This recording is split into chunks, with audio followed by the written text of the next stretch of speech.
ঠাকুমা, ও ঠাকুমা, বসে বসে ঘুমোচ্ছ কেন?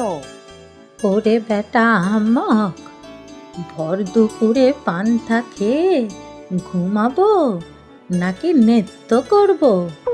হত ভাগা। কি যে ঠাকুমা তুমি, মুখে সারাদিন তোমার খালি গালমন্দ। মুখের ভাষা একটু ভালো করতে পারো না?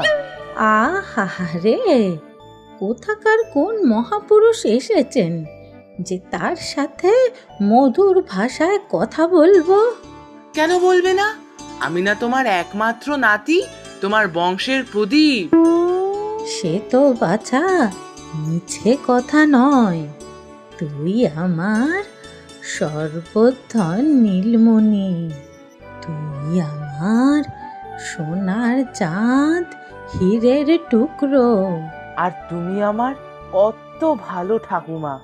তবে হ্যাঁ, তোষামোদি করে আবার ফস করে পয়সা চেয়ে বসবি না কিন্তু, তাহলে এই লাঠি মেরে ঠ্যাং ভেঙে দেব।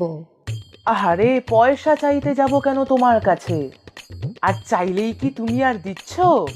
কিপটে বুড়ি, তুমি মহা কিপটে, হাড় কিপটে। কিপটে তো তোর কি হতভাগা, তোর বাপ মায়ের মতো নাকি? দু হাতে শুধু পয়সা খরচা করে। আর তুই বেটা কম কিসে? হ্যাঁ, পয়সা খরচা করে এটা ওটা খাওয়া। কাল তো জল কিনে খেলি দেখলাম। জল কিনে আবার কোথায় খেলাম? ওহো, ওটা তো আইসক্রিম। তুমি কিচ্ছু জানো না ঠাকুমা।